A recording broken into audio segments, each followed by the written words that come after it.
ஆதவ அர்ஜுனா எவ்வளவு நாள் ஆகுது விஜய் கூட வந்து சொல்லுங்க? 6 மாசம் இருக்குமா? ஒரு வருஷத்துக்கு உள்ளதான். 6 மாசம் தான் ஆகுது. அதுக்கு முன்னால அவர் எங்க இருந்தாரு? விடுதலை சிறுத்தை கட்சி பிசிகாவில் இருந்தாரு. அதுக்கு முன்னால எங்க இருந்தாரு? சரி, அதுக்கு முன்னால எங்க இருந்தாரு? சும்மா இருந்தாரு. என்ன நடந்ததுன்னு சொல்றேன். எல்லா உண்மை தெரியணும்ல.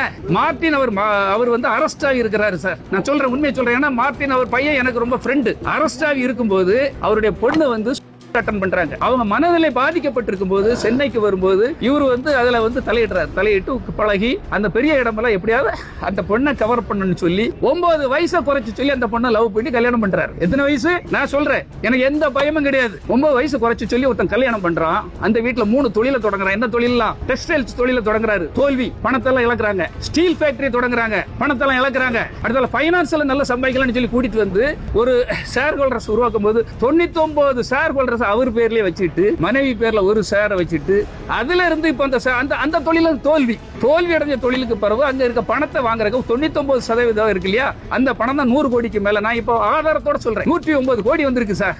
அதுவும் அக்கௌண்ட்ல வந்திருக்கு. என்கிட்ட இருக்குது ஆதாரம். யாரு? இவர் உழைச்சு வந்துட்டாரு, நேர்மையா வந்துட்டு. இப்ப நாங்கெல்லாம் உண்மையா உழைச்சிட்டு வந்திருக்கோம், கடினமா உழைச்சிருக்கோம். ஆனா உழைக்காம ஒரு 109 கோடி அவருக்கு வந்திருக்குது. ஆனா அவர் உழைச்சு வந்ததா? பொய்யாக வந்தது, தப்பா வந்தது. நீ என்ன செய்யணும்? நேர்மையா ஒரு கட்சி படல வந்திருக்கேன், நேர்மையா உழைங்க. இந்த கட்சி ஒரு பீஸ்ஃபுல்லா கொண்டு போகணும். நீ யார போய் கேட்கற? ரவுடிசம் பண்றான்னு ஒருத்தர் சொல்றாரு. என்னடா இந்த தமிழ்நாடு பைத்தியக்காரங்களா நாங்கெல்லாம்? நீ ரவுடிசம் பண்றத பாக்குறதுக்கு எப்படி பேசுற? 6 மாசம் மட்டும் வெயிட் பண்ணுங்க, எங்க ரவுடிசம் என்னன்னு தெரியும். இதை விஜய் அவர்கள் ஏற்றுக்கொள்கிறாரா? விஜய் அதுக்குதான் நான் இதை சொல்லிட்டு இருக்கேன் சார். வீட்டுக்கு சொல்லிட்டு சொல்றேன். இவ்வளவு நெஞ்சு வலிக்க போறோம் நான் சொல்றேன். காரணம் என் தலைவனை எப்படியா மீட்கணும், அவருக்கு இது போய் சேரணுங்கிறத சொல்றேன். எவர்கிட்ட கேட்டா உங்களுக்கு ஆதவ அர்ஜுனோட மச்சானே வந்து எங்க வீட்டுல தேவையில்லாத ஒரு ஆளு சொல்லிட்டு மென்ஷன் பண்ணிட்டாரு. ஆமா, சரிங்களா? ஆமா, ஓப்பனாவே எல்லாருக்குமே தெரியும். ஆமா, கூட ஒரு எதுவுமே வந்து ஆக்ஷன் எடுக்கல அவரு. ஆமா, அது இல்லாம இப்ப நீங்க ஒருத்தர் மாதிரி அலிகேஷன் வச்சுனே இருக்கீங்க. ஆமா, விஜயோட நல்லது செய்யறேன்னு நினைக்கிறீங்க. ஆமா, நல்லது நடக்குன்னு நினைக்கிறீங்க. ஆமா, பேர் மென்ஷன் பண்ணா என்ன? யார் பேரை சொல்லிருந்தீங்க முன்னாடி? அவர் பண்ணாரு. ஆதவ அர்ஜுன் கிடையாது முன்னாடி. அதுன்னு சொல்ல. இப்ப ஆதவ அர்ஜுனா எதுக்கு சொன்னா கரண்ட்ல நடந்துட்டு இருக்கு தம்பி. ஒரு மினிஸ்டர் சொல்றாரு, அடுத்தால யார பேசுறாரு? சிஎம் வந்து யாருக்கிட்டயாவது இன்னைக்கு மிரட்டுறாரா? ரவுடிசம் பண்ற மாதிரி பேசுறாரா? நான் உண்மையை சொல்லணும். கரூர் விஷயத்துல ஒரு உண்மையில ஒரு கண்ணியமான ஒரு முதலமைச்சரா நடந்துகிட்டாரு. இரவா பிளேட் பிடிச்சு, அவருக்கும் நோய் இருக்கும், உடம்பு குடும்பம் இருக்கும் இல்லையா?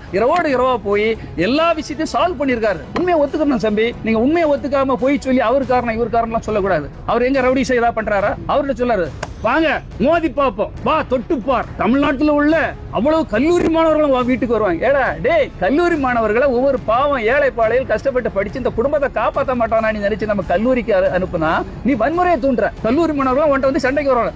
அப்ப வந்து விஜய் அதை சொல்லி கொடுக்குறாரா? புரட்சி தமிழரின் எழுச்சி பயணம். மக்களை காப்போம், தமிழகத்தை மீட்போம்.